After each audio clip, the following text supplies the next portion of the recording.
Tonight, your challenge is to separate what is true from what is false. Some real, some fake.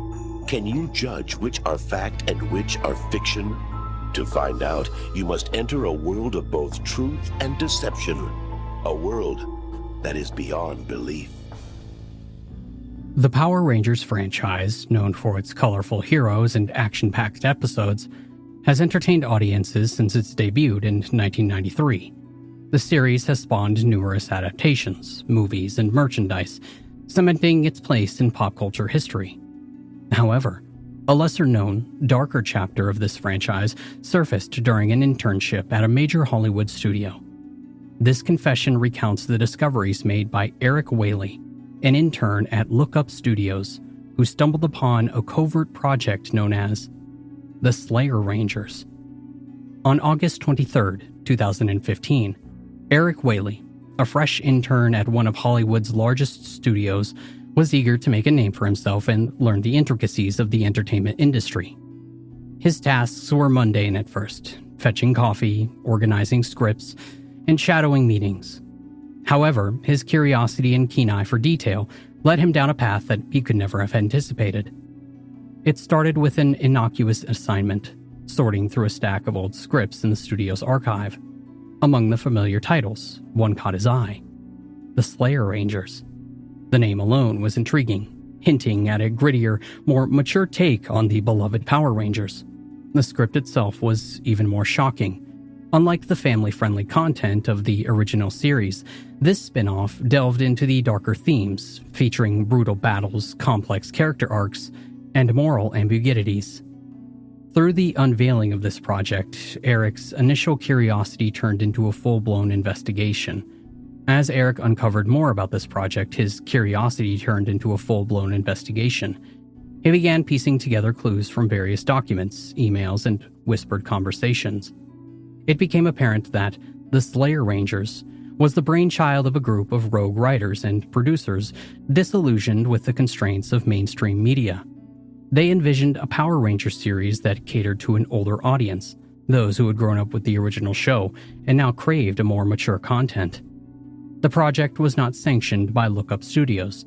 Instead, these creators had devised a scheme to finance the series through illegally associated funds, siphoning money from other projects to cover production costs.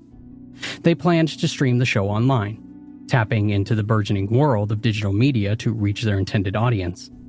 Eric uncovered the existence of a hidden studio, a small, nondescript warehouse on the outskirts of the city, where filming was already underway. The actors were sworn to secrecy, bound by non-disclosure agreements and lured by the promise of being part of a groundbreaking, albeit illicit, project. Intrigued and somewhat terrified, he decided to visit the studio under the guise of a delivery person. What he found was a far cry from the glitzy sets of mainstream productions. The warehouse was dark and foreboding, filled with props and costumes that looked like twisted versions of the original Power Rangers gear. The suits were more armor-like, with jagged edges and darker color schemes. The actors, while committed to their roles, had a haunting look in their eyes, aware of the precarious nature of the project. Eric managed to intercept a meeting between the lead producers. Their discussions were candid, revealing a deep-seated frustration with the current state of the industry. They spoke of the Slayer Rangers as a necessary evolution of the franchise, one that would respect the intelligence and maturity of its original fans. However, their methods were questionable at best.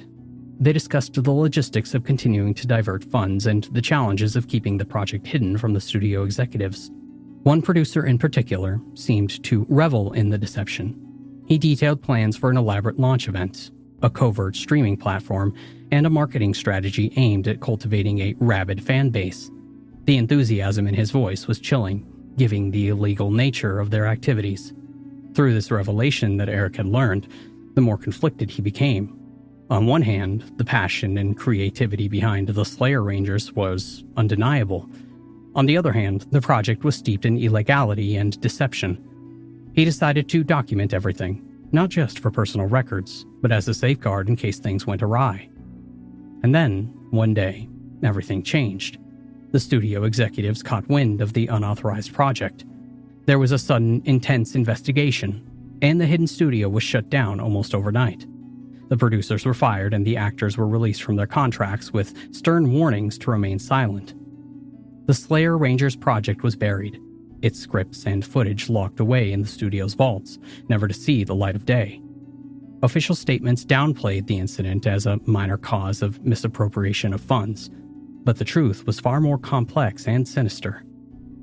Years later, whispers of the Slayer Rangers still circulate among industry insiders, a cautionary tale of ambition and rebellion against the confines of mainstream media. The project remains a darker chapter in the Power Rangers' legacy, a reminder of the risks and consequences of straying from the path of legality and transparency. In the aftermath, Eric remained with the studio. His experiences with the Slayer Rangers shaped his understanding of the industry. It taught him the importance of ethical practices and the dangers of unchecked ambition. As he continued his career, he carried the lessons of that summer with him, always striving to balance creativity with integrity, leaving behind thoughts in his documents indicating that those who seek to uncover the hidden truths of Hollywood should remember that most captivating stories often lie behind the scenes, where the lines between hero and a villain, fact and fiction, can blur in the most unexpected ways. In the sweltering summer of 2007, the quiet town of Bakersfield, California became the setting for one of the most bizarre and horrific crimes in modern history.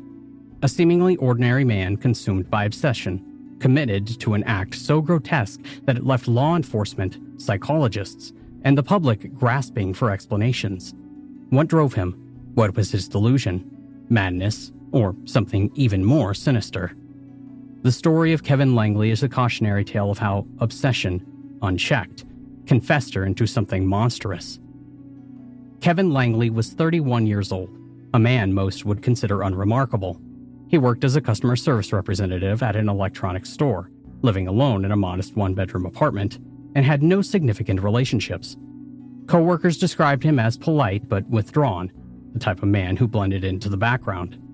But beneath the surface, Langley harbored an all-consuming fixation, one that would ultimately drive him to commit a crime as ritualistic as it was deranged. For nearly a decade, Langley had been obsessed with the 1999 film The Mummy, more specifically, with the film's alluring and treacherous character, Anoxana Moon. What began as an admiration grew into obsession that seeped into every aspect of life. He collected Egyptian artifacts, studied hieroglyphs, and immersed himself in ancient texts. His apartment was filled with replicas of scarabs, scrolls, and 3D-printed seductive statues of Egyptian deities. His co-workers recalled his incessant ramblings about mummification, as well as the afterlife, speaking as if he truly believed in the power of ancient rituals. But his obsession took a dark turn when he became convinced that Anoxana Moon needed to be resurrected, and that he was the one destined to bring her back. Mariam Saeed, or Mary, was a 27-year-old woman working as a cashier at a local gas station.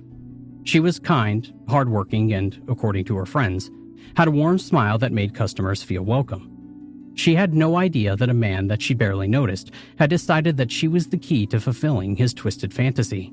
Langley first encountered Mary in early June of 2007. To him, she bore a striking resemblance to the actress who played Anoxana Moon, and from that moment on, his infatuation became deadly. He began visiting the gas station daily, often purchasing nothing, lingering in the aisles and watching her. He memorized her schedule, noted her routine, and kept a log of her activities. He convinced himself that she was the perfect vessel for Anoxana Moon's return. In his delusional mind, he believed that the ancient Egyptian queen was trapped between realms, waiting for him to free her. By performing a ritual, he was certain that he could transfer Anoxana Moon's spirit into Mary's body, an act that, in his eyes, would make her love him as she had once loved Imhotep. On the night of July 18th, Mary finished her shift and walked to her car. Surveillance footage from the gas station security cameras captured the last moments that she was seen alive. Langley's car was parked nearby, its engine running. As Mary unlocked her car door, he struck, knocking her unconscious with a blunt object before dragging her into the back seat. A co-worker on a cigarette break caught a glimpse of the struggle, but in the dim parking lot, assumed that it was a lover's quarrel and thought nothing of it. But Mary never made it home. Over the next 5 days, Langley kept Mary captive in his apartment. Investigators later described the scene as something out of a nightmare. His one-bedroom home had become transformed into a macabre shrine. Hieroglyphs were scrawled across the walls in black ink, crude translations of ancient prayers to Osiris as well as Anubis. Candles flickered in every corner, casting eerie shadows over the cluttered space. In the center of the room lay his handmade Book of the Dead, handwritten on tea-stained paper, bound together with twine and covered in symbols that he believed would grant him access to the afterlife.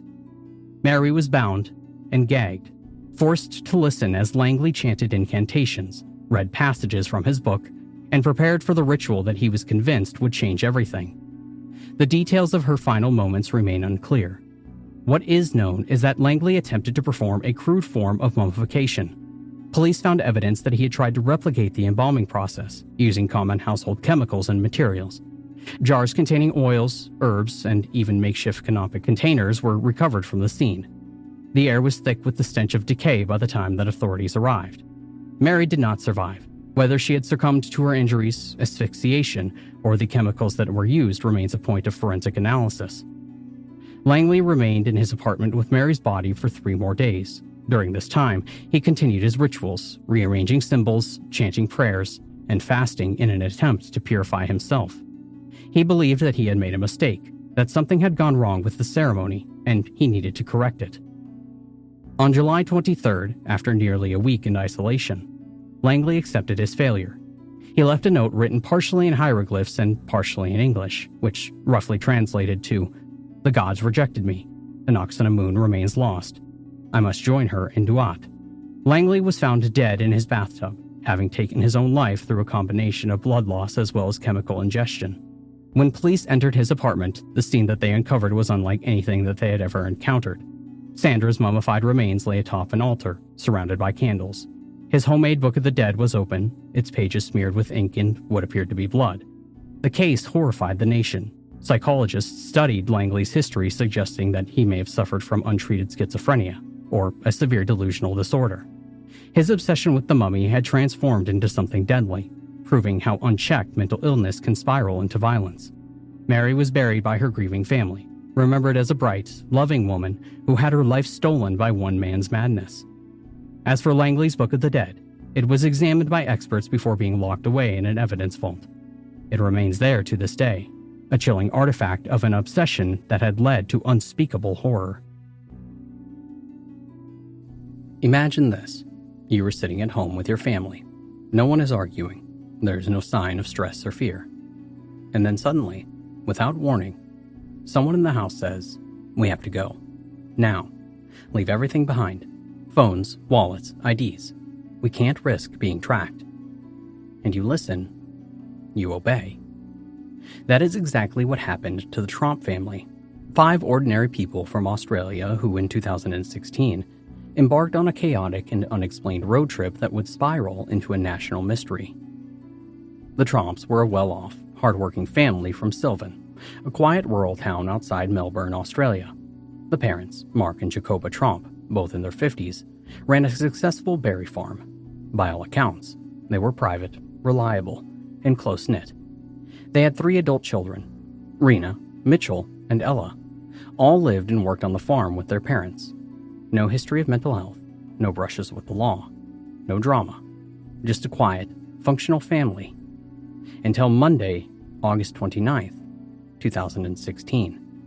That morning, the entire family of 5 got into Ella's silver Puigat SUV and just left. They fled the house without telling anyone. They left their phones, passports, and credit cards behind, as if trying to go off-grid. Their destination? Unknown. And their plan? A mystery. What's even stranger is that they were convinced that someone, or something, was after them. The exact threat was never clarified, but whatever it was, it terrified them enough to abandon their identities and vanish into the Australian countryside. At first, they all drove together, heading north towards Bathurst, New South Wales, over 500 miles away. But things began to fracture quickly.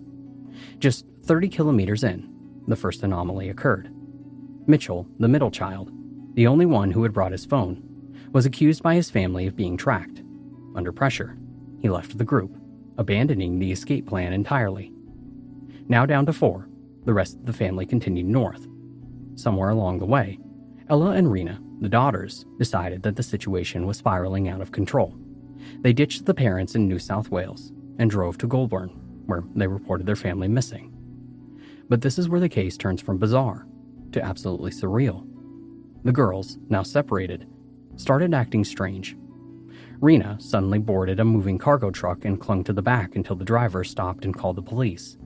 She was described as catatonic and unresponsive when detained. She was later hospitalized under psychiatric observation. Ella, oddly calm, drove back to Melbourne, returned to the family home, and resumed life as if nothing had happened, despite the still missing parents and her sister in hospital. Meanwhile, Mark and Jacoba Trump, now completely alone, were still on the run. With no phones, no money, and no clear plan, they ditched the car in Wangaratta. And what happened next borders on paranoia-driven hallucination. Witnesses saw Mark behave erratically, running away from people and even attempting to steal a vehicle. He eventually ran into the forest and vanished. At the same time, Jacoba was found wandering the streets, dazed and confused. She, like her daughter Rena, was taken in for mental health evaluation. And over the next few days, the Trumps began to resurface. But their explanations raised more questions than answers. Mitchell, who had separated early, told the police that he still wasn't sure what triggered the trip, just that his father became convinced that they were being watched, and his mother began to agree. Ella claimed that the family had been under immense stress, something that they had never showed to the outside world. Jacoba and Rena, once hospitalized, were released, both declining to speak publicly in detail. And Mark, the patriarch and final missing person, emerged from the forest 6 days later, tired and disoriented. No one was charged, no one was hurt. But the question still remained. What really happened? The leading theory is a shared psychotic disorder, specifically something called folie à deux, or madness of two, where a delusion is transmitted from one person to another. In this case, it may have been a folia familia, shared delusion among the whole family. Psychologists believe that Mark, under unknown stress or latent mental health, became convinced that the family was under threat, possibly from the government or data tracking technology. Jacoba, perhaps already anxious, had followed, and then the children, caught between trust and fear, joined in. But this is just a theory, because none of the Tromps have ever fully explained what they were afraid of. Even today, they maintain a wall of silence around the event. The Tromp family disappearance wasn't about money, crime, or cults. It wasn't supernatural. It wasn't a publicity stunt. It was a psychological fracture that burst into reality. For one strange week in 2016, pulling 5 people out of their lives and into a mystery that remains unsolved. Some stories drift quietly beneath the surface of public awareness, not loud enough to break into mainstream myth, but strange enough to linger in the minds of those who hear them. One such story comes from the 1970s in England, where 2 teenage girls began slipping into places that didn't belong in their world. No haunted houses, no dreams, but moments in time, replayed in front of their eyes like echoes no one could see. This is the unsettling, still unexplained story of the Almere twins. The Almere twins, Jiri and Gillian, lived a quiet life in the countryside of Kent, England. Identical in every way, the 2 girls were deeply close, even by twin standards. They shared not just a home, not just a wardrobe, but something else, something harder to define. A shared awareness of something off. It began with little things, changes in the weather that no one else noticed, animals acting strangely, a sudden, overwhelming feeling of disconnection, like the air around them had changed. And then one day, it happened. The twins had taken a walk near an old, familiar manor, one they had passed many times growing up. But on this day, something was different. The building looked new. The stone clean, the hedges trimmed. A gardener in old-fashioned clothes worked quietly in the yard. The girls were confused. Wasn't this the place that was supposed to be abandoned? They continued on, brushing it off as odd but not impossible. And by the next day, they passed the manor again. But this time, it was back to ruin. Overgrown, cracked, and empty. They had asked their neighbors if any renovations had taken place, and no one had seen anything. The house, everyone insisted, had been in that state for years, and this was the moment that the twins realized that something extraordinary had happened. After that first experience, the slips started happening more often, sometimes together and sometimes alone. One day, Jerry walked into a clothing shop in town, or so she thought. The interior was completely different than usual. Dresses from the 1940s hung on the racks. The cash register was mechanical. The music playing was from another era entirely. She tried to speak to the shopkeeper, an old woman in vintage attire, but no one had responded. And then, without warning, she was back, surrounded by modern clothes. The shop had never changed, and the woman was gone.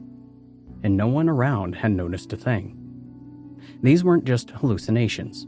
The details were too precise, and the girls could describe places that no longer existed, right down to the wallpaper and scent in the air. Their knowledge was so specific, so exact, that when historians had checked, it matched perfectly with their archived photos and records.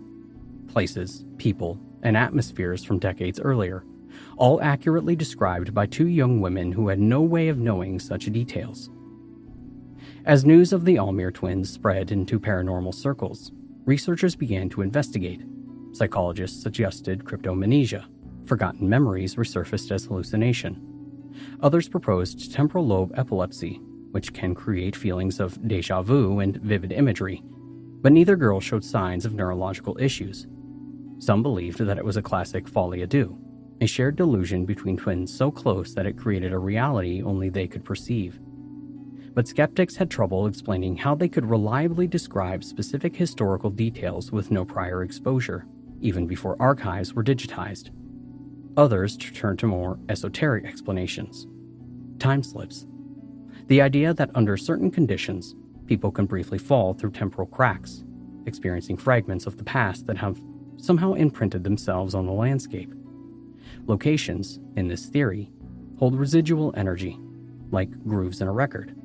Under the right emotional, magnetic, and psychological conditions, they play back, and a sensitive person might witness history replay itself.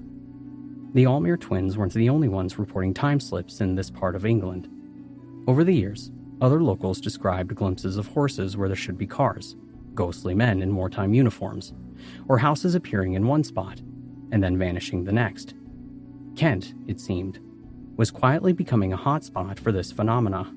One striking detail is that the Almere twins' experiences seemed to intensify in areas tied to strong emotional or historical events. Old battlefields, ruined estates, even locations affected by the Blitz during World War II. It was as if their presence somehow unlocked lingering loops in time, pieces of a reality that hadn't fully faded. And by the early 1980s, the Almere twins stopped giving interviews, and rumors had swirled that they were forced into silence by researchers, that one of them had vanished, that they had seen something too disturbing to speak of again. But the truth seems more grounded. They simply wanted privacy. Jerry and Jillian reported moving away from Kent, choosing a quiet life far from the public eye. And they've never retracted their claims. And when reached years later by a paranormal researcher, one of the sisters simply said, "We saw what we saw. Whether anyone believes it or not, it doesn't matter anymore." In the realm of strange phenomena, some cases stand out because they're loud, dramatic, or terrifying. But others, like the story of the Almere twins, leave a quieter impression. Not horror, not hysteria, just a subtle disturbance in what we think we know about time, memory, and reality. Were they truly slipping through the cracks of time, witnessing ghostly replays of the past, or tapping into something science has yet to understand? Maybe the past isn't really gone. Maybe, in some places, it's just waiting to be noticed. You've probably heard the phrase, "He seems like such a nice guy." Quiet, polite, educated. A little awkward maybe, but not dangerous. Matthew Alexander Falder was one of those people. He held advanced degrees, went to Cambridge, worked at a respected university. To the outside world, he was intelligent, gifted, even charming. But Matthew Falder was living a double life. Because behind the academic accolades and smiling school portraits was a man inflicting torment beyond comprehension. He didn't just manipulate. He broke people. He didn't just blackmail. He enslaved. This is the case of Matthew Falder, one of the most sadistic online predators in British history. And it took 4 years, 4 continents, and a global task force to finally bring him down. Born in 1988, Matthew Falder grew up in a middle-class British household. He was quiet, well-mannered, brilliant in school. He attended Loughborough Grammar, then the University of Cambridge, where he earned a degree in geophysics. Later, he earned a PhD from the University of Birmingham, eventually working as a postdoctoral researcher and academic. People admired him. He had a bright future, a model citizen on the surface. But Matthew Falder wasn't interested in a normal life. What he wanted, what he craved, was control. And by the time he turned 18, he had already begun building a hidden empire of cruelty online. Falder's crimes began around 2007. He created multiple fake online identities, often posing as young women under names like Liz or Emily. He infiltrated social media platforms, chat rooms, classifieds, and adult forums, searching for targets. His methods were calculated. He would lure victims in by pretending to be an attractive, friendly woman. Once he earned their trust, he'd ask for nude images. And then when they sent them, the nightmare began. Falder used those first photos as leverage. He would reveal the truth, that he wasn't who he said he was, that he had these pictures, that he knew who they were, where they lived, and where they went to school. He told his victims, "If you don't do exactly what I say, I will ruin your life." And he meant it. He sent explicit images to victims' families, their employers, their school friends. He posted them online with names, addresses, and phone numbers attached. Then he would demand more. Not just more photos, more humiliation. He instructed victims to hurt themselves, eat from toilets, or perform violent sexual acts, sometimes involving family members or pets. Some were children, and some attempted suicide. This wasn't pornography. It was torture by proxy. And Falder wasn't just doing it for content. He was doing it for power. He once told a victim, "You are my slave now, and I own you."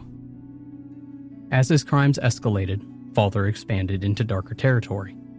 He began participating in extreme abuse forums on the dark web, like the infamous Hurt to the Core. There, users competed in cruelty, sharing methods, stories, as well as trophies. Falder was one of the most active contributors. He posted guides on how to blackmail victims, how to manipulate children, how to destroy lives without getting caught. And he didn't just commit abuse. He taught others how to do it. And while his real-life students were writing dissertations, his online students were learning how to become monsters. In 2013, one of Falder's victims came forward. She had been blackmailed for months, and she was suicidal. But she managed to capture a clue. One of the links Falder had used to communicate. It led to an anonymous file-sharing site, a digital thread, barely visible. But it was enough. The National Crime Agency, Britain's version of the FBI, launched Operation Malicious, and it would become one of the most complex cybercrime investigations in the UK's history. They didn't know his name. They didn't know his location. All they had were online handles like In the Garden, 666 Devil, and Evil Mind. And so they watched, and waited, and started digging. The NCA wasn't alone. They partnered with GCHQ, Britain's cyber intelligence agency, the FBI, Europol, and even Israeli cyber units. Together, they built a digital profile, tracking logins, timestamps, encrypted posts, as well as metadata. But Falder was careful. He used the Tor browser, multiple layers of encryption, and over 70 online identities. Still, even the smartest criminals make mistakes. Investigators eventually traced a photograph he had uploaded. It was embedded with GPS data. It placed him in a specific building on a specific day. The University of Birmingham. And that was their man. On June 21st, 2017, Matthew Falder returned to the UK from a trip abroad. He landed at Birmingham International Airport, and waiting for him were agents from the NCA, and he was arrested on the spot. In his possession were laptops, hard drives, and a list of usernames. His devices contained over 25,000 indecent images, many of which he created himself through manipulation and blackmail, and he confessed quickly. But as they searched through his files, his browser history, and the forums he haunted, the true scale of the damage began to emerge. He had targeted at least 46 victims directly. He had distributed content involving children as young as 6. He had created some of the darkest material ever seen by UK authorities. And most horrifying of all, he had driven multiple victims to the brink of suicide. In February 2018, Falder stood before the court, facing 137 charges including blackmail, voyeurism, possession and distribution of indecent images of children, and encouraging the rape of minors. Judge Philip Parker said, "Your behavior was cunning, persistent, manipulative, and cruel. You view your victims as commodities. You spent years tormenting people. You are warped and sadistic." Falder was sentenced to 32 years in prison with an additional 6 years on extended license, one of the longest sentences ever given for online abuse in UK history. Now, you would think that this would be the end, but in 2020, Falder was caught using a smuggled phone in prison. Even behind bars, he was still trying to get online, still trying to connect, still trying to reach into the lives of others. He received more prison time, and his case sparked outrage, fear, and renewed conversation about the nature of digital evil. The victims of Matthew Falder have lived in silence for years, many remaining anonymous, and some will never recover. One said, "He took away my confidence, my dignity, and my ability to be touched by another person." Another said, "I'm not a person anymore. I am broken."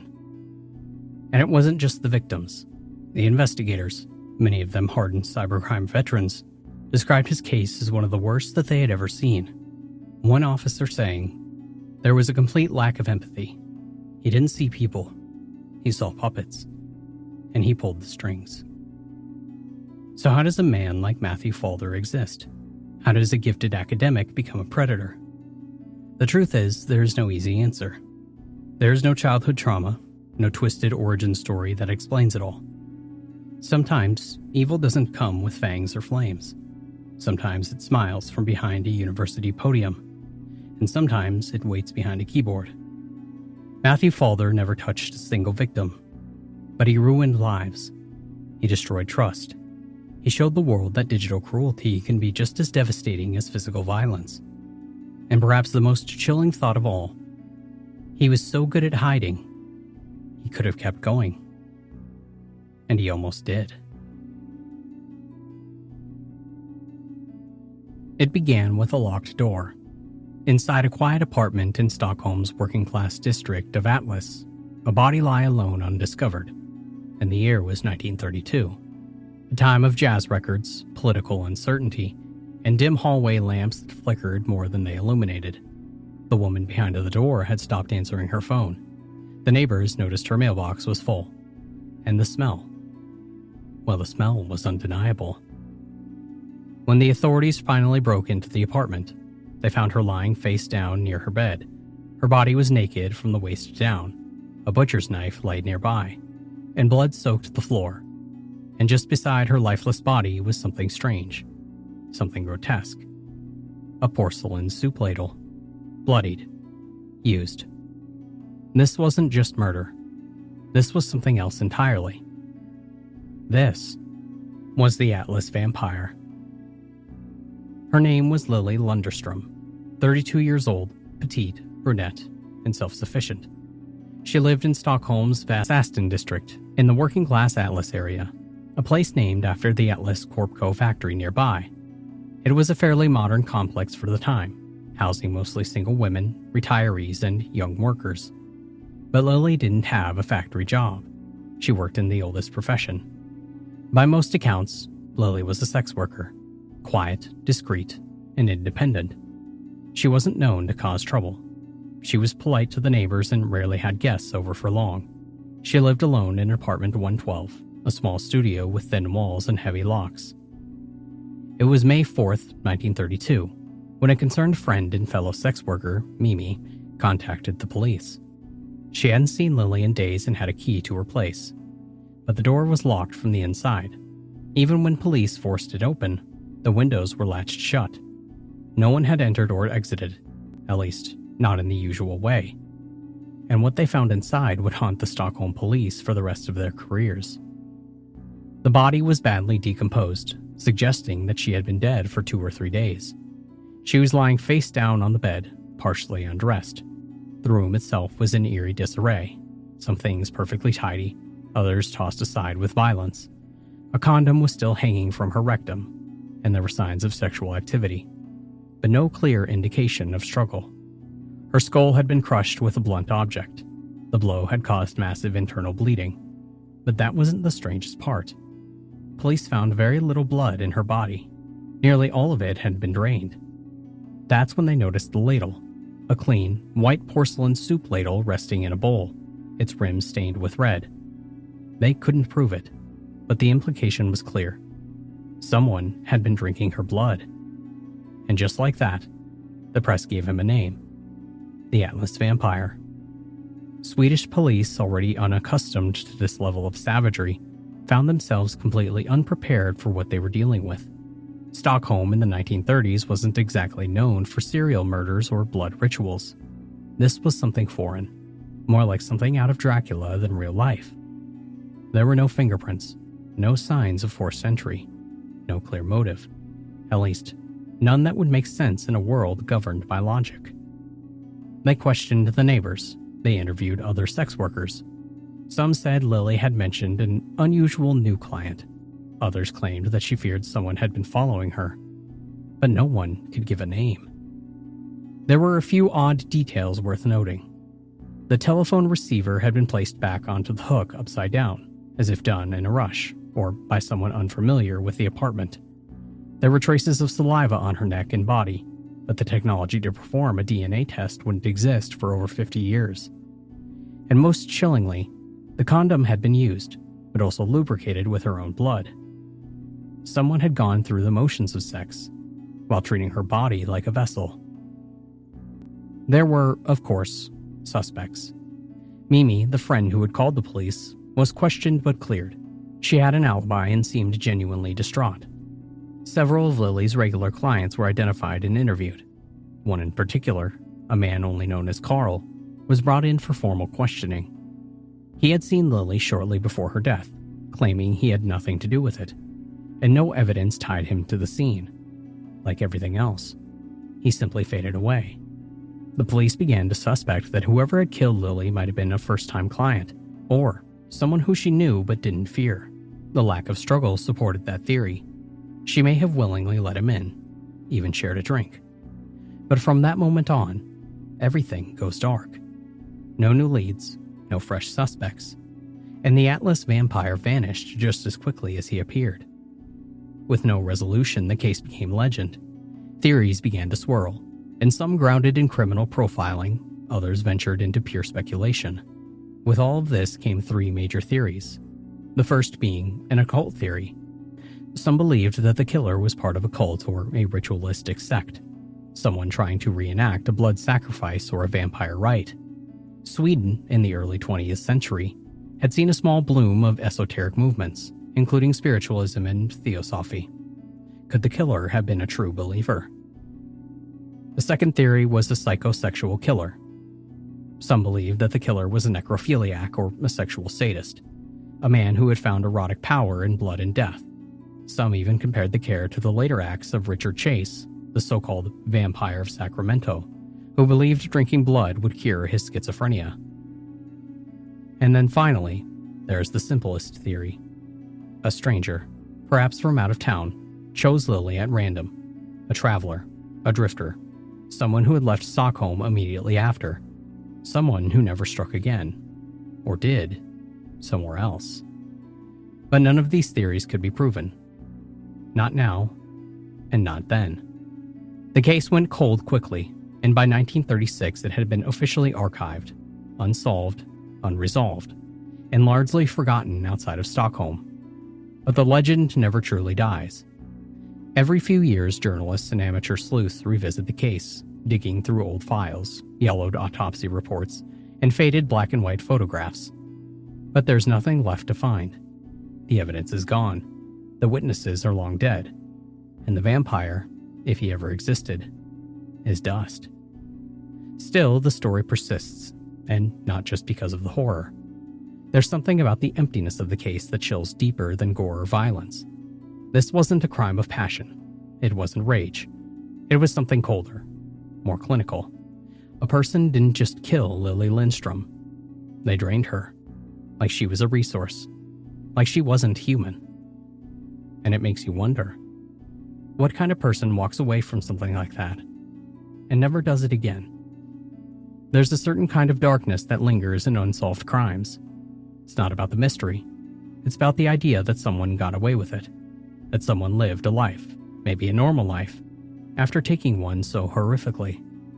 The Atlas Vampire isn't just an old cold case.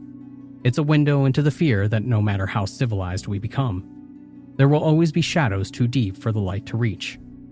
A locked door, a bloodless corpse, a ladle still warm, and someone, somewhere, who remembers exactly what it tasted like. In the spring of 1997, 2 teenage girls disappeared from a small Australian town. They weren't runaways, they weren't troubled. They were just walking home. What happened next was one of the most brutal, senseless crimes in Australian history. A story of innocence stolen, of systemic failure, and 2 predators hiding in plain sight. Bega is a small, quiet farming town in southeastern New South Wales. It is known for its dairy farms, rolling hills, and a strong sense of community. In 1997, it was the kind of place where people still left their doors unlocked, where teenagers could walk home at night without fear. And on the evening of October 3rd, 14-year-old Lauren Berry and 16-year-old Nicole Collins were attending a birthday party in the nearby beach town of Tathara. The girls were inseparable, happy, and popular. They stayed at the party until just before 11 p.m., and then set out on foot and returned to Lauren's house in Bega, just a short distance away. But they never made it. When Lauren's mother woke up the next morning and found her daughter's bed still made, panic set in immediately. And by midday, the girls were reported missing. Police, volunteers, friends, and neighbors scoured the area. There were helicopters, search dogs, and posters. But no sign of the girls, no evidence, no witnesses, just silence. Unknown to the investigators at the time, 2 men had also been out driving that night. Leslie Camilleri, 28, and Lindsay Beckett, 23. They weren't from Bega. They were drifters, criminals who had met in prison and formed a toxic bond. Camilleri was a controlling, violent man. He had over 140 prior convictions for theft, drugs, assault, as well as more. Beckett, younger and quieter, was described by police as a follower, easily manipulated, especially by Camilleri. That night, they were high on drugs and looking for trouble. They spotted the 2 girls walking alone on the rural road and offered them a ride. Whether it was fear, politeness, or just a belief in the basic decency of strangers, Lauren and Nicole accepted, and it would be the last choice that they ever made. What followed was a 36-hour nightmare. The girls were driven across the state border into Victoria, hundreds of kilometers away from their home. They were held captive in the back of a stolen vehicle, moved from place to place, sexually assaulted repeatedly, as well as terrorized. At one point, Camilleri forced Lauren to call her mother and leave a message, pretending that everything was fine. It was a cruel trick meant to buy time, and to inflict emotional pain. Eventually, the men drove deep into the bushland near Fiddler's Green Creek in East Gippsland. Isolated, remote, silent. There, in the dense forest, Lauren was led away from the van and strangled with her own shoelace. Nicole, forced to watch her best friend die, pleaded for her life. Camilleri showed no mercy. She was strangled next, and then bludgeoned with a branch. Their bodies were left in the woods, partially covered by branches and leaves, as if they were trash, and forgotten. For 2 weeks, no one knew what had happened to Lauren and Nicole. Their families held out hope, clinging to any shred of possibility. And then a break came when police traced a stolen car linked to that night of the disappearance. Forensic evidence inside the vehicle pointed to Camilleri and Beckett. Both were arrested. In the interviews, Camilleri denied everything, but Beckett, perhaps out of guilt or fear, cracked. He gave a full confession. He took detectives to the burial site, and their bodies were recovered, confirming every parent's worst nightmare. The girls had died in fear, far from their home, in the hands of evil. The case went to trial in 1999, and the nation followed every moment. Leslie Camilleri was found guilty of abduction, rape, and murders of both girls. He was sentenced to life imprisonment without the possibility of parole. Beckett, who testified against Camilleri, was sentenced to 35 years in prison with a non-parole period of 28 years. For the families of Lauren and Nicole, there was some measure of justice. But there was also rage. How could a man with over 140 convictions be walking free? How many red flags were ignored? How do you explain that level of failure to grieving parents? The Bega schoolgirl murders left a permanent scar on Australia. The case forced serious discussions about parole laws, repeat offenders, and the failures of the criminal justice system. The media coverage was relentless. The public was horrified.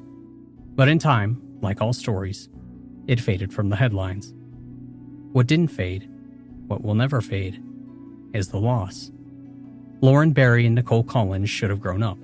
They should have gone to university, found love, built careers, and raised families. Instead, their names are carved into stone, their lives ended by two men who should have never been free.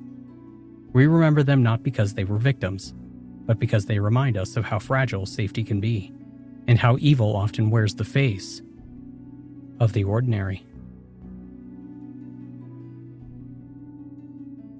In 1984, the news cameras arrived in Columbus, Ohio, ready to document something paranormal. In the modest home on Carl Road, furniture moved on its own. Lights flickered, phones flew across the room. And at the center of it all stood a teenage girl with blonde hair, wide eyes, and a frightened face. Her name was Tina Resch. To some, she was proof of supernatural forces, a living poltergeist case. And to others, she was a troubled child, desperate for attention.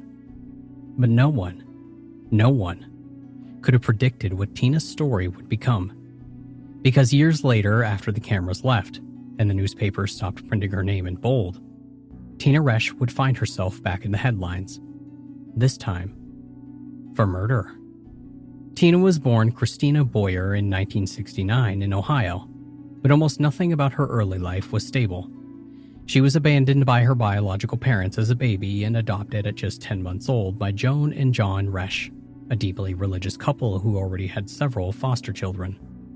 The Resch household was chaotic, overwhelmed by kids, limited income, and a mother who was reportedly both strict and distant. Tina grew up feeling isolated, angry, and unseen. As a child, she was described as volatile, prone to outbursts and strange behavior. She had trouble in school, trouble forming bonds, and was already showing signs of emotional disturbance by age 10. But nothing prepared her adoptive parents, or the public, for what happened in 1984. In March of that year, when Tina was 14, the Resches called the police to report something bizarre. Objects in their home were moving on their own. The phone would jump off of its hooks, lamps would turn on and off without anyone touching them, and furniture slid across the floor. And it all seemed to only happen when Tina was in the room. News crews descended upon the house, local reporters, and eventually, even national networks came to see the haunted girl. During the visit, a photographer from the Columbus Dispatch captured what would become the most famous image in the case, a telephone receiver flying through the air behind Tina's back while she stared forward, eyes wide in fear. To the public, it looked like evidence of a real poltergeist. To skeptics, it looked like a teenage girl throwing a phone when no one was watching. Some reporters claimed that they saw objects move with no explanation. Others caught Tina in the act, tugging on a lamp cord when she thought that no one was looking. Parapsychologists came in, so did skeptics and debunkers. It became a battleground of belief and denial. Was Tina truly haunted? Or was she just acting out? Tina insisted that she wasn't doing any of it. She said that she was scared. She said that something was wrong with her. but not something that she could control. Eventually, the frenzy died down. No scientific explanation ever emerged, but so did no proof of fraud, at least none that held up under scrutiny. And the story faded, and Tina faded, and no one knew that behind the supernatural headlines was a girl breaking under pressure. After the media circus, Tina's life spiraled. By 16, she had run away from home and became placed in state care. She later changed her name back to Christina Boyer and left Ohio entirely. And by the early 1990s, she was living in Carlton, Georgia. A new name, a new state, and for a while, it looked like a new life. She had given birth to a daughter, Amber, in 1991. Tina was just 21. She moved in with a man named David Heron, a man with a criminal record and violent temper. The relationship was toxic, controlling, and Tina was no stranger to trauma. But on April 14th, 1992, everything fell apart. Again. Tina called 911. Amber, just 3 years old, was unresponsive. Paramedics found the little girl covered in bruises. Her head was swollen. She wasn't breathing, and she was pronounced dead shortly after. And just like that, Tina Resch, the girl who once claimed to be haunted, was now accused of murdering her own child. The autopsy was damning. Amber had sustained massive head trauma. Her injuries were consistent with a prolonged and brutal beating. Authorities immediately arrested Tina and David Heron. Both denied any wrongdoing, but they turned on each other quickly. Heron claimed that he had left Amber alone with Tina. Tina said that Heron had abused them both. She said that she was scared, that he had threatened her, that he had found Amber unconscious and called for help. But in the eyes of prosecutors, it didn't matter. She had allowed it to happen, or worse, she had done it herself. Facing the death penalty, Tina took a plea deal. She pleaded guilty to felony murder, a charge that doesn't require intent, just responsibility. And she was sentenced to life in prison. And Heron, he took a plea deal as well, and received 20 years and was released early. Years later, a movement began to re-examine Tina's case. Journalists, filmmakers, and legal advocates began asking uncomfortable questions. Was Tina guilty? Or was she a victim of domestic violence, punished for the actions of her abuser? There were problems with the investigation. No forensic evidence placed Tina as the direct killer. No witnesses saw her hit Amber, and Heron had a long history of violence and control. Some experts now believe that Tina may have confessed out of fear, or perhaps manipulation. Others argue that trauma and neglect shaped a young woman incapable of protecting herself, let alone a child. She became a symbol of broken systems, foster care, media exploitation, the criminal justice machine, all colliding in one life that never had a chance to begin with. Today, Tina Resch, now in her 50s, is still incarcerated. Over the years, she has earned a college degree, written essays, and became a case study in both paranormal history as well as criminal justice reform. She maintains her innocence. She says that she loved Amber. She says that she was never haunted by a ghost, only by what people saw when they looked at her. The poltergeist girl, the liar, the killer. To some, she was all three. To others, none of them. And maybe that's what's so tragic about Tina's story. She was a blank screen that everyone projected their fears onto, supernatural or otherwise. And no one ever really asked, who was the girl behind the camera flash, behind the courtroom bench, behind the cellar door? Tina Resch's story is one of the most surreal in modern true crime history. It begins with flying phones and ends in prison. It invites skepticism, but also compassion.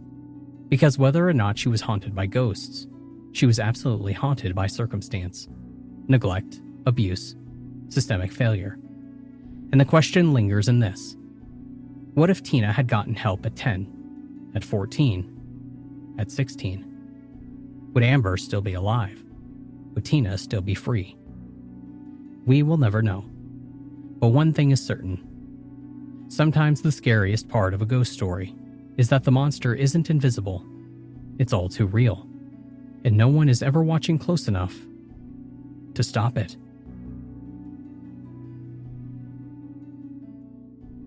It started with a dog, On September 19, 1972, a dog wandered into the owner's yard in Springfield Township, New Jersey, carrying something in its mouth. It wasn't a stick, and it wasn't food. It was an arm. That grotesque discovery led investigators to a steep cliffside known locally as the Devil's Teeth, where they found the body of a young woman sprawled out into the dirt, positioned eerily, surrounded by sticks, stones, and what some would later call ritualistic symbols. That woman was Jeanette De Palma. Her death would remain unsolved for more than 50 years, and the rumors that followed of witchcraft, satanic rituals, and cover-ups would turn her case into a paranormal urban legend. Even her own family begged for answers grounded in reality. This is the story of Jeanette De Palma. Jeanette was 16 years old, a high school senior, a good student, active in church, and known for her kindness. She lived with her family in Springfield, New Jersey, just 25 miles outside of New York City. On August 17, 1972, she left her home to visit a friend, but she never made it. Her parents reported her missing later that day, but police assumed, like they often did in that era, that she had just run away. It wasn't until 6 weeks later that they realized that something much darker had happened. When the dog came dragging a human arm into a residential yard, police were horrified. They followed its path to Hoodale Quarry, an abandoned, overgrown industrial area just outside of town. There, atop a cliff known as the Devil's Teeth, they found Jeanette's badly decomposed body. She was fully clothed. Her body showed no obvious signs of trauma. But something about the scene was deeply unsettling. Around her were branches arranged in crosses and stones placed deliberately. Some officers claimed that there were makeshift altars or signs of ritual. Others later denied it, saying that it was just brush and rocks. But for those who saw it that day, the scene didn't feel random. It felt staged.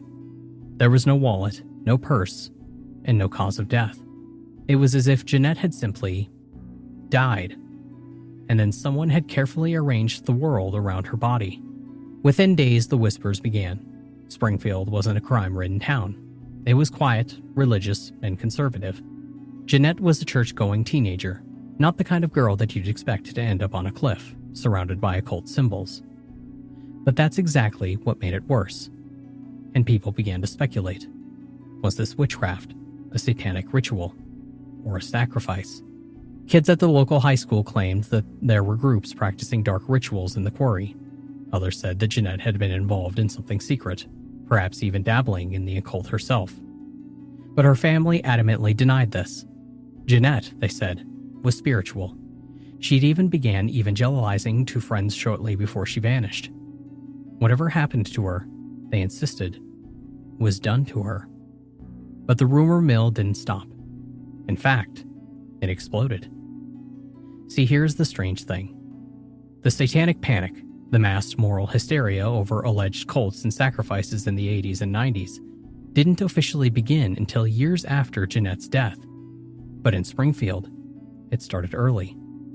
Locals claimed that the quarry was haunted, that witches gathered there at full moons, that animals had been found sacrificed, that Jeanette's death was just a piece of a larger, darker story. There were even anonymous letters sent to the media, alleging police cover-ups and a town too scared to speak out. Some letters claim witnesses had gone missing. Others blamed local cults or devil worships. Even some law enforcement officials, off the record, acknowledged that the scene on the cliff felt off, and theories grew even more extreme, and Jeanette's case was buried in a pile of fear and superstition. Despite the media frenzy, the actual investigation went nowhere. The autopsy couldn't determine a cause of death. There was no blunt force trauma, no gunshot, no knife wounds.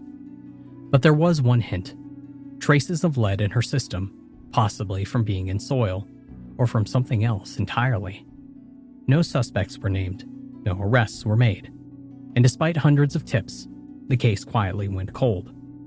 Jeanette's parents begged the police and the public to ignore the witchcraft rumors and focus on finding her killer. But no one listened, and the spiritual fear had swallowed the human story. In the decades that followed, the case became almost mythological. Some researchers, like Mark Moran and Jesse P. Pollock, made it their mission to find the truth. They discovered that many records had been lost or destroyed. Autopsy reports, police files, witness statements, all gone or missing. But why?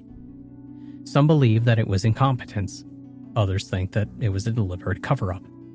Some theories suggest that Jeanette was killed by someone that she knew, and that the scene was made to look ritualistic as a distraction. She overdosed, or she was accidentally killed during a party, and her body was placed on the cliff to stage something bigger. And finally, a group of teenagers or young adults involved in a secret gathering panicked and disposed of her body as part of a pseudo-occult display. None of these theories were proven, but each adds a layer of dread, because each version, whether mystical or mundane, ends the same way. A girl dies alone on a cliff, and no one is held accountable. Jeanette's family has never stopped seeking answers. For decades, her sister and surviving relatives have fought to keep her case reopened, to locate the lost files, and to clear Jeanette's name from the endless, often cruel, speculation that turned her into a ghost story instead of a murder victim. In 2002, and again in the 2010s, new efforts were made to reinvestigate the case. Journalists pushed for access to surviving police records, and the public rallied online. But nothing conclusive ever came. Too much time had passed, and too much had been lost. And Jeanette's name faded again, this time into digital forums, late-night podcasts, and YouTube comment sections where people still debate whether she was the first victim of the satanic panic, or something even stranger. The tragedy of Jeanette De Palma isn't just of how she died, it's how her death was treated. Instead of justice, she got folklore. Instead of answers, her family got superstition. Instead of a killer, we got campfire stories about witches and devil cults. And maybe, just maybe, that's exactly what someone wanted. Because if you wrap a real crime in enough horror and legend, no one looks for the truth anymore. Jeanette was real. She laughed. She cried. She walked out of her house on a summer day and never came home. She deserved better. And if there's one thing that we can still do for her now, it's to remember her as a girl, and not as a ghost.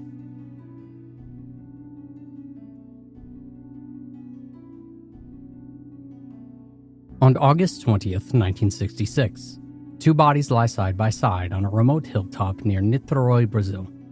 Both are wearing homemade lead eye masks, waterproof coats, and neatly dressed suits. There are no wounds, no weapons, and no signs of a struggle. At their feet, a water bottle, towels, and cryptic handwritten notes, and silence. This is one of the strangest unsolved cases in modern criminal history. A case that has baffled investigators, spawned conspiracy theorists, and remains unsolved nearly 6 decades later. Manuel Pereira da Cruz, 32, and Miguel Jose Viana, 34, electronics technicians from the town of Campos dos Goiásquez. On August 17, 1966, they left their homes telling families that they were going to Sao Paulo to buy work equipment, and instead, they boarded a bus to Niterói. They carried a large amount of cash, over 2.3 million cruzeiros, about $96 at the time. Upon arrival at 2:30 p.m., the two men bought identical waterproof coats, a bottle of mineral water, and later were spotted at a local cafe. According to the waitress, Miguel seemed nervous. He kept checking his watch, and the two men left shortly after. And that was the last time that they were seen alive. 4 days later, on August 20th, an 18-year-old boy flying a kite on Morro do Venetem, a remote hill outside of Niterói, discovered the bodies. Local authorities arrived the following day. What they found defied explanation. Manuel and Miguel lay side by side on the ground. Both wore formal suits and the waterproof coats that they had purchased. Most notably, each had a strange, homemade lead mask covering their eyes, similar in shape to sunglasses but thick and heavy, offering no vision. Next to them lay an empty water bottle, a wet towel, and a handwritten note that read, 1630, be at the designated site. 1830. Ingest capsule. After the effect, protect metals, await signal mask. Despite a thorough search, there were no signs of a struggle, no external injuries, and due to decomposition, toxicology results were inconclusive. The autopsy ruled that the cause of death was a cardiac arrest of unknown origin. The only other clues were a pack of cigarettes, a small notebook containing technical diagrams, and reports of unusual sightings around the time of death. A local friend told police that both men had been involved in a group of scientific spiritualists, people experimenting with psychic phenomena and attempting to contact spirits and extraterrestrial life. Others in town claimed to have seen a glowing orange object hovering over Morro de Venetem that very night. The prevailing theory is as strange as the scene itself.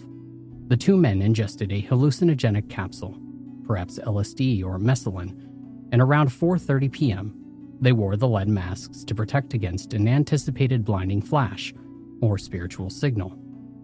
At 6:30 p.m., they followed the final step, await signal, and mask. Whatever they expected never came. Or did it? And it killed them. The police closed the case in 1969. No suspects, no further evidence. Just two men who believed perhaps too deeply in something beyond this world.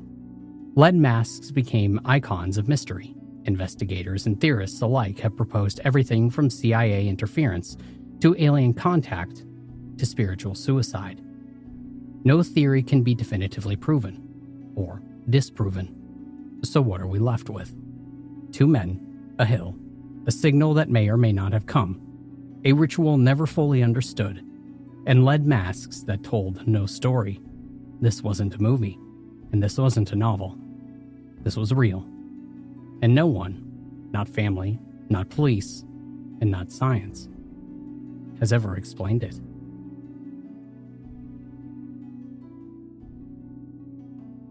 In the winter of 1944, in a small town of Odin, Indiana, something happened that defied all logic, science, and explanation. A man allegedly began spitting fire. Not metaphorically, not as a sideshow act, but spontaneously, without matches, accelerants, or any visible ignition source. Flames erupted from his mouth in front of multiple witnesses. His name was Joe Nickel, a humble man in his early 40s, working as a coal truck driver. On the night in question, Nickel and his family claimed that he had been feeling unwell. A strange sensation in his throat, like heat building. Then came the coughing, and then the flames. His wife screamed, neighbors were called, and in front of several onlookers, flames were seen shooting from Joe's mouth, searing the air with the smell of something chemical. The local paper had covered it, and so did a few regional radio stations. And for a few weeks, Odin, Indiana became the site of a living mystery. Doctors examined Joe, and scientists visited. A chemist reportedly analyzed the residue on the shirt and found traces of phosphorus, but that discovery only raised more questions. Phosphorus is highly reactive and dangerous. If ingested, it should have severely burned Joe from the inside out. But aside from minor throat irritation, he was fine. There was no apparatus hidden in his mouth, no magician's trick, nothing they could replicate in controlled conditions. And then, just as suddenly as it started, the phenomenon stopped. Joe never exhibited the condition again. Investigators left empty-handed, and the story disappeared from headlines, and the world moved on. Today, the Odin fire-spitting case is almost completely forgotten, buried under decades of more modern mysteries, true crime, and fringe science. But it remains, quietly, in local archives in the memories of a few aging residents. So what really happened? Was it a hoax? A rare medical condition? A bizarre chemical reaction that no one has seen before? Or since? Or did Joe Nickel briefly tap into something that science still doesn't have the language to explain? Whatever the answer, the flames were real. The witnesses were real. And for a brief moment in 1944, the impossible happened in Odin, Indiana. October 12th, 1974, Stanford University. Palo Alto, California, a young woman walks alone in the memorial church around midnight, and she will never walk out. Her name was Arliss Perry, 19 years old, newly married, a devout Christian who had recently moved from North Dakota to California with her husband Bruce, a Stanford student. That night, after a minor argument, Arliss told Bruce that she wanted to go pray at the church. He stayed behind, and that was the last time that he saw her alive. Around 5:30 a.m. the next morning, a security guard named Stephen Crawford had discovered Arliss's body. She had been brutally murdered in what looked like a ritualistic execution. Her body was found near the altar. She had been strangled and sexually assaulted with a candle. Another candle had been positioned between her breasts. Her jeans were removed and laid over her legs. Her blouse was pushed open. The scene was staged. It was grotesque. And it was intentional. Police immediately questioned everyone close to Arliss, including her husband, but nothing stuck. There were no witnesses, no obvious motive, no suspects, and the case quickly grew cold. And then came the rumors, whispers of satanic cult activity, of ritual sacrifice, of strange men seen in the church around the time of the murder.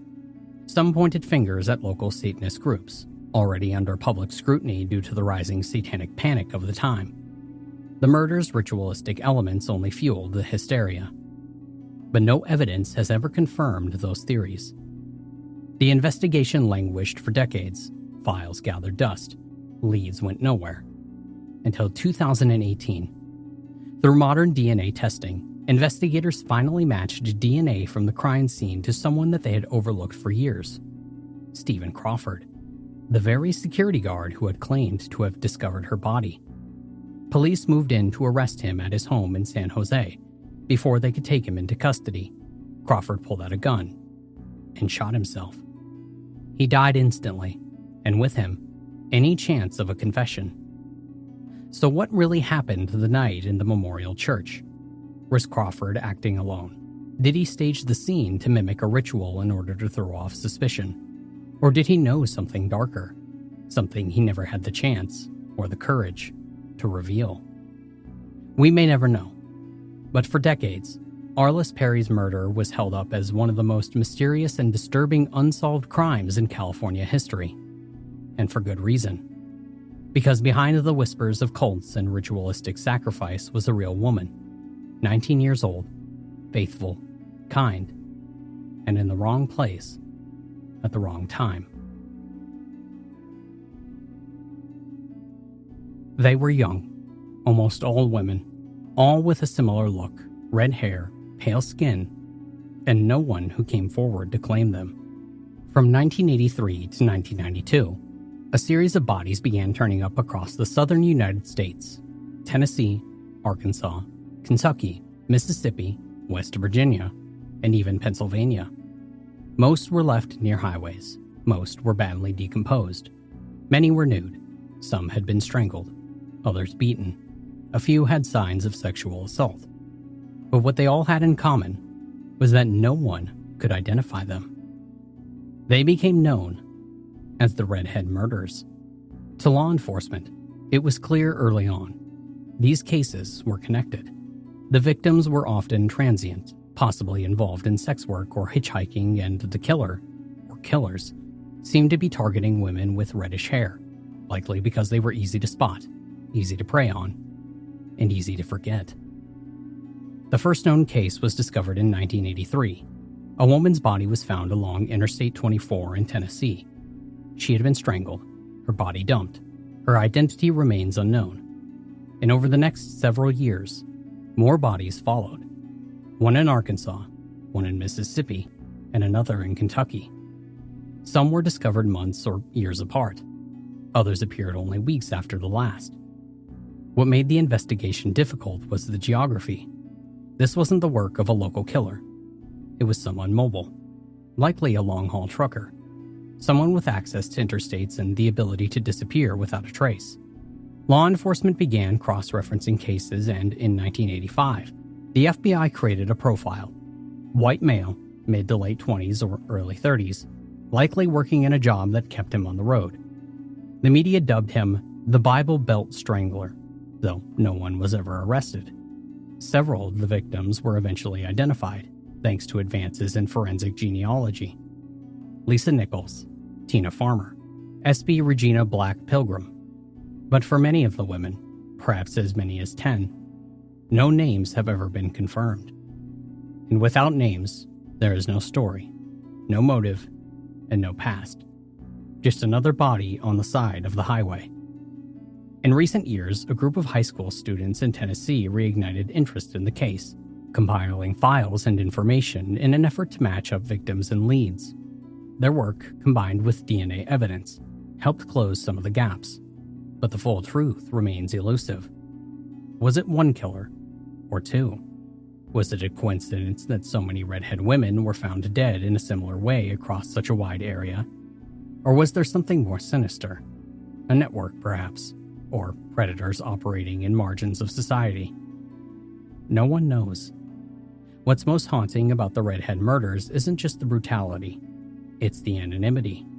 These women didn't just lose their lives, they lost their names, their histories, and their voices. And someone out there, maybe still alive, got away with it. In 1957, a man walked out of his life, literally. One day, he was a husband, a father of 3, working a regular sales job in Ohio, and the next day, he was gone, vanished, and presumed dead after a boating accident on Lake Erie. But here's the twist.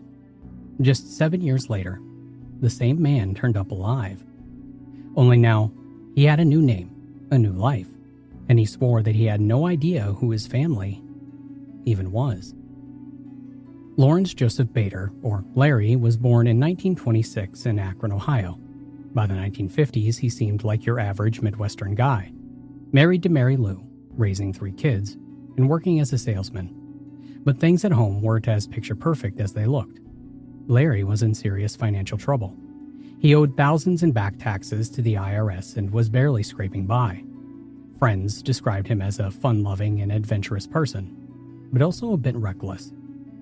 So on March 15, 1957, when he decided to rent a small boat on Lake Erie, even though a storm was coming in, people thought that it was just typical Larry. That night, his boat washed up near Sandusky, damaged. 1 oar was missing, but there was no Larry, and the Coast Guard searched for days and found nothing. With no body ever recovered, his wife, Mary Lou, eventually had him declared legally dead. She was a widow at 30 years old, left to raise 4 children, and one of them born just after Larry's disappearance. But something strange was that, just days after Larry vanished, a man appeared in Omaha, Nebraska, and he called himself Fritz Johnson. Fritz was the total opposite of a struggling salesman. He was loud, flamboyant, and seemed to love the center of attention. He bartended for a while, and then became a radio DJ, and then a TV personality. People in Omaha loved him. He drove around town in a hearse, he threw wild parties, and he was larger than life. And to anyone who asked about his past, Fritz would kind of laugh it off and say, "I don't remember much about where I come from." Which sounds like a joke, except it wasn't. In 1965, 7 years after Larry's disappearance, Fritz traveled to Chicago for an archery tournament, and this is where 2 worlds collide. A sports writer covering the event noticed Fritz and thought, he looks familiar. So familiar that he contacted Larry's family back in Ohio. And soon after, Larry's niece came to see for herself. And when she spotted Fritz, she froze. "That's Uncle Larry," she said. Word spread fast. Larry's brother showed up, his old co-workers, and one by one they confirmed it. This was Larry Bader.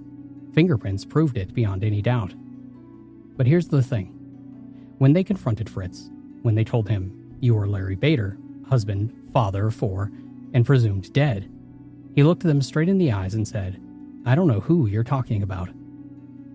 So what happened? Some doctors said that this was a genuine case of amnesia. They believed that Larry had suffered some kind of mental breakdown, maybe even after a head injury on Lake Erie, and simply forgot his entire past. To them, Fritz Johnson was a new personality born out of trauma. But others think that it was all a scam. Because remember, Larry was drowning in debt when he disappeared. He had owed back taxes. He was overwhelmed at home. And then suddenly he vanishes in a storm, only to reappear a few days later, living a new life under a new name. Sounds convenient. But here's the kicker. Even after being identified, Fritz never admitted to being Larry. He never showed any recognition of his past family, his children, or even his wife. And to his dying day, he insisted that he was Fritz Gensen. Sadly, in 1966, just a year after being rediscovered, Fritz was diagnosed with an aggressive cancer behind his eye, and he died at just 39 years old. And he took the truth with him. So the question remains, was Larry Bader truly a victim of amnesia, a man who unknowingly abandoned his old life to create a new one? Or was he one of the greatest escape artists in modern history, faking his death to run away from responsibility, only to get caught when the past finally came knocking? We may never know. But either way, this story proves that sometimes real life is stranger than fiction.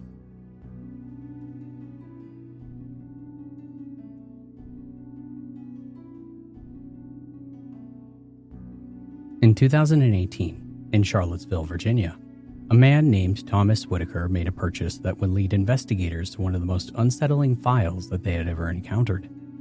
Whitaker, 39 years old, was a certified public accountant.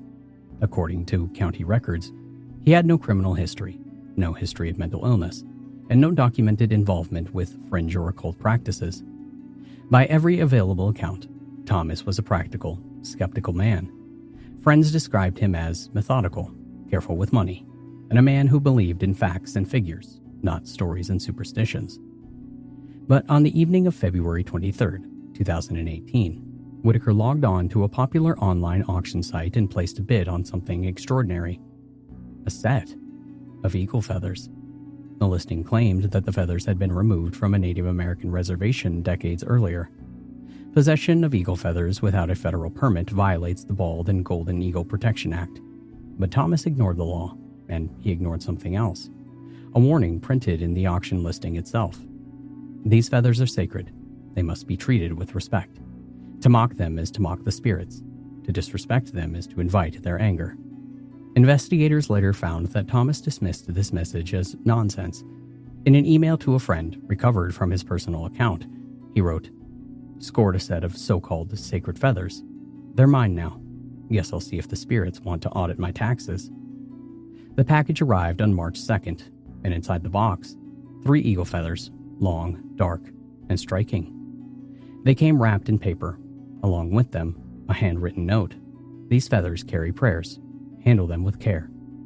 Thomas laughed. He placed the note in the trash, and he displayed the feathers casually on his coffee table. That night, the disturbances began. In his later statement to investigators, Thomas described a sudden drop in temperature throughout his house. He heard what he called footsteps pacing on hardwood floors, even though his home was fully carpeted, and he reported hearing faint drumming sounds, rhythmic, deliberate, though his nearest neighbor lived 100 yards away. He told police he believed, at first, that these were the quirks of an old house. But over the next several nights, the activity escalated. Electoral records later confirmed unusual surges in power to the property, coinciding with his claims the lights flickered on and off by themselves. Phone records showed multiple late-night calls to friends, during which he said that he was unable to sleep because of shadows moving in the corners. And, in his own handwritten journal, investigators discovered this entry. "Dreamed of figures again. Painted faces. Eyes glowing. They watched me all night. I don't think that they want me here." Neighbors began to notice changes in his behavior. One recalled him asking whether anyone in the neighborhood played drums at night, and when she told him no, she said that his face went pale. Another neighbor described seeing him outside after midnight, pacing in the yard, clutching something long and dark in his hand. By the third week, Whitaker's fear had overtaken his skepticism. He attempted to remove the feathers from his home. He locked them in a drawer. He stored them in his garage. But the disturbances continued. In one statement he said, "I feel like they follow me. I can hear them even when I'm not near the feathers." On March 24th, Thomas tried something else. He placed the feathers in his fireplace and set them alight. Witnesses later interviewed recalled hearing shouting and seeing smoke from his chimney that night. But Thomas reported that the feathers would not burn. He said he left them in the flames until the logs turned to ash, and when he pulled them out with tongs, they were unscathed, not a single mark. That same night, multiple 911 calls were placed by neighbors reporting what they described as violent shaking and roaring noises coming from his home. Emergency dispatch logs confirmed the calls, though no responding officers were ever dispatched. Thomas himself recorded in his journal, "The house moved, glass shattered, frames fell. I dropped to my knees. I begged them to stop. I told them that I was sorry." On March 27th, in desperation, Thomas contacted a cultural preservation group affiliated with a nearby reservation. According to the group's internal notes, he admitted to purchasing eagle feathers online, mocking them, and attempting to destroy them. He begged for their assistance. 2 representatives traveled to his home the next day. They later submitted sworn statements. They confirmed that the feathers were still intact. They wrapped them in ceremonial cloth, recited prayer, and conducted a cleansing ritual in Whitaker's living room. Afterward, Thomas reported that the disturbances ceased. The feathers were taken into the group's custody. Their final location is unknown. In the months that followed, Thomas withdrew from public life. Friends said that he was quieter, more solemn. He never again spoke of the feathers. But in one final journal entry, dated April 14th, 2018, he wrote, "Some things are not mine to own. I will never forget their eyes." So what happened in that quiet suburban home? Was Thomas Whitaker the victim of guilt, unraveling under the weight of his own conscience? Did stress and sleepless nights conjure visions that felt all too real? Or did his mockery awaken something ancient, something bound, to feathers passed down through generations, never meant to be sold, never meant to be handled carelessly? The case remains closed. The official explanation lists no crimes, no evidence of wrongdoing beyond the illegal purchase. Yet to those who know him, the truth is stranger. Sacred or superstition, guilt or fact? What do you believe? Was this a case of a man losing his grip on reality, or an encounter with power beyond human understanding?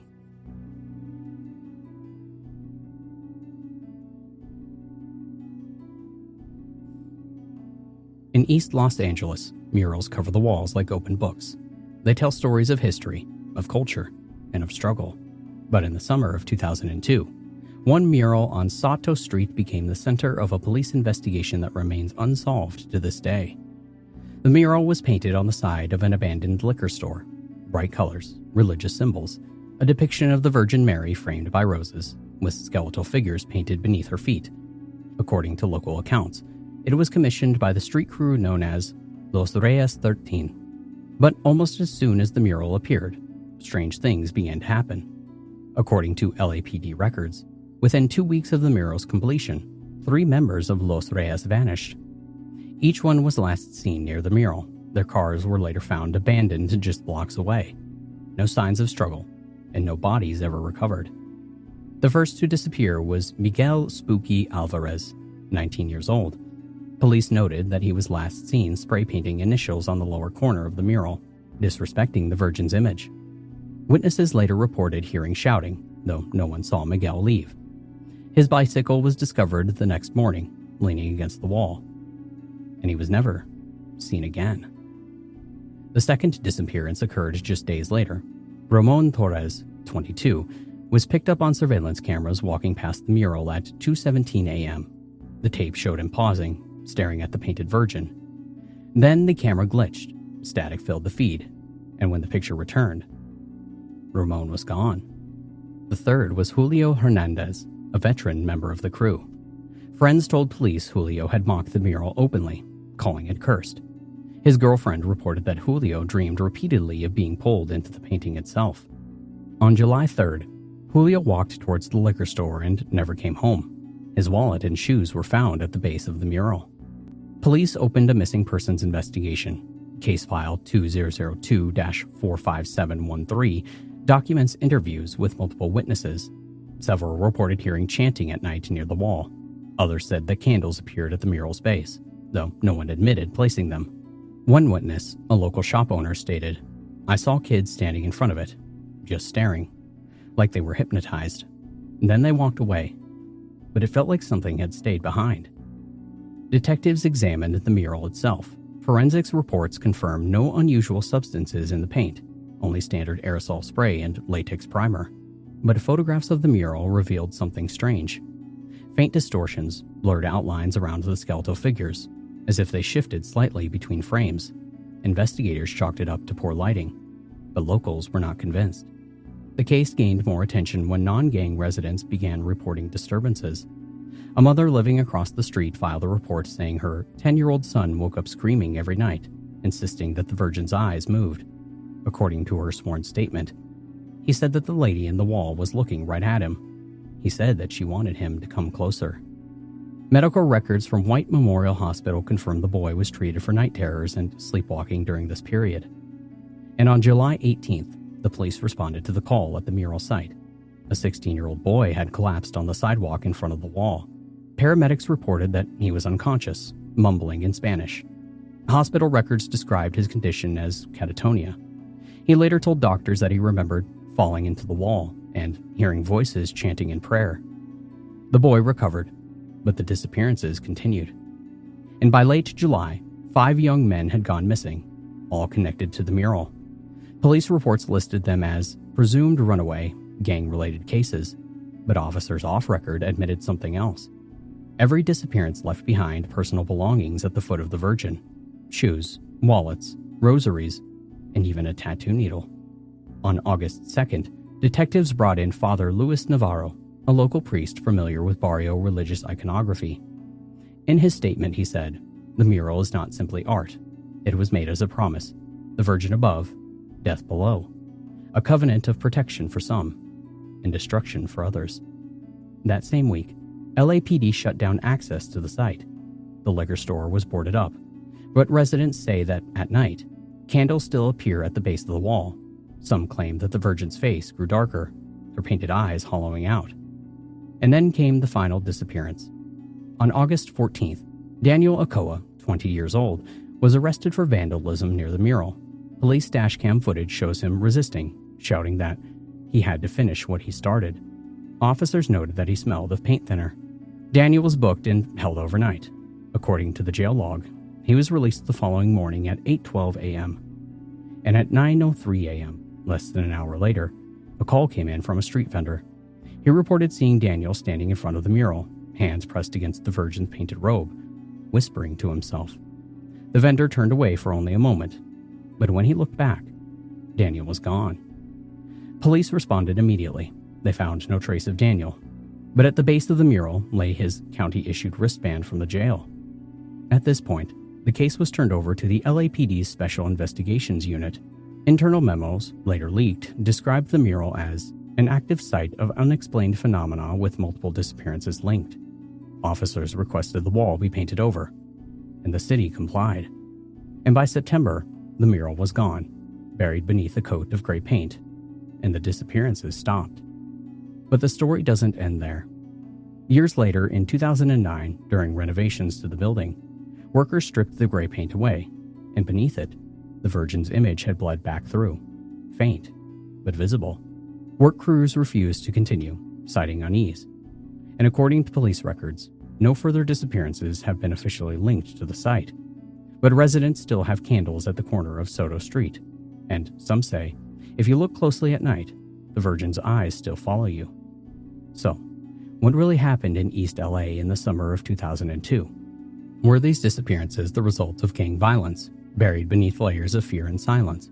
Did young men really vanish on the streets as so many before them, casualties of life at the margins? Or did a mural, painted with intention and defiance, become something more than art, something that demanded offerings? The LAPD closed the file without resolution. The families of the missing are left with questions, and the mural, though hidden, remains a shadow in the barrio's memory.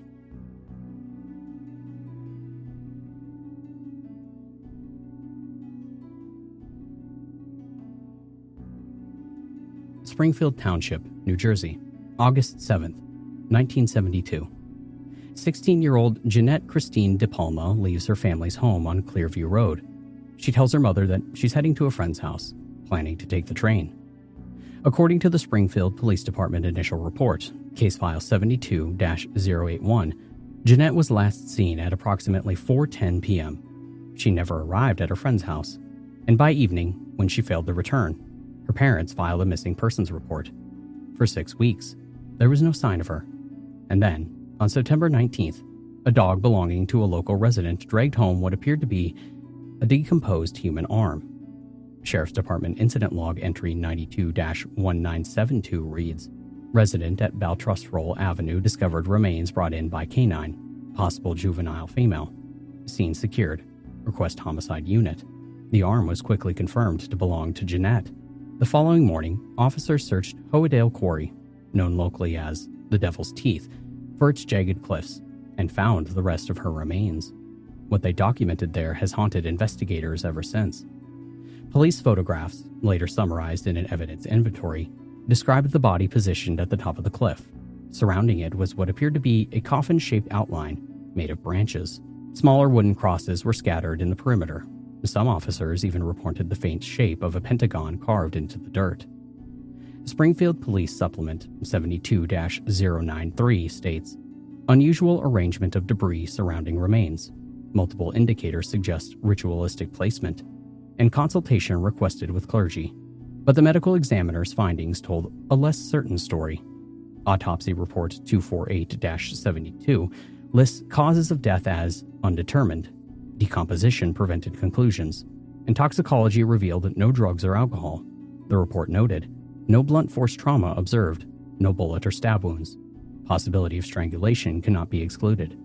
The occult overtones quickly drew attention, and Reverend James Tate, a local pastor, told reports, "This looks like the work of Satanists.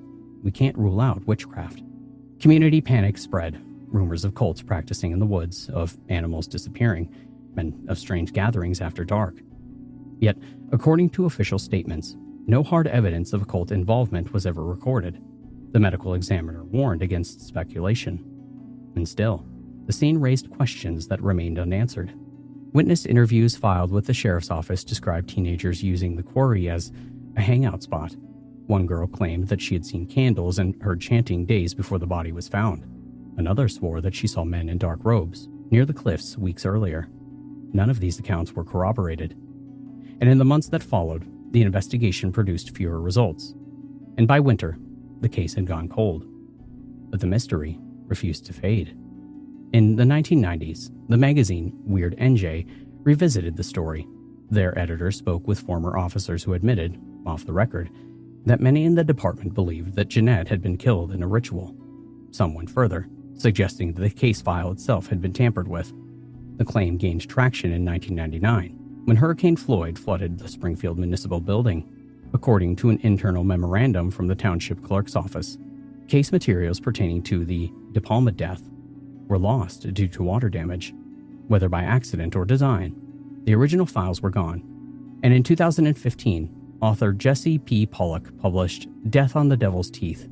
His research unearthed additional leads, including reports of a transient man suspected of violence against women, and claims that Jeanette may have been targeted for her Christian faith. But the most disturbing development came in 2021, when convicted serial killer Richard Cottingham, known as the Torso Killer, allegedly sent correspondence to Pollock implying knowledge of the case. Law enforcement confirmed receiving the material, but stated publicly, no accountable evidence at this time. Throughout all of this, one fact remains unchanged. No one has ever been charged.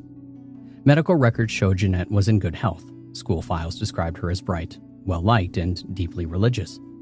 Friends recalled that she often carried a Bible with her, and had recently spoken of dedicating herself more fully to her faith. To the family, that made the crime scene, with its crude crosses and coffin shape, feel like a direct mockery. Her mother, Florence, said in a 1973 interview, "They put her there on purpose. They wanted to make a statement." So what really happened on that summer afternoon in 1972? Did Jeanette stumble into the wrong company? A group dabbling in rituals who will silence her forever? Was she the victim of an opportunistic predator, her body later staged to look like something else? Or did rumor and fear distort the evidence, turning tragedy into urban legend? The police file is gone, the autopsy inconclusive, Witnesses have aged. Memory has burned. But the name remains. Jeanette Christine De Palma, 16 years old. A life cut short. And a death that has never been explained. Join us for more stories next time on Beyond Belief, Fact or Fiction.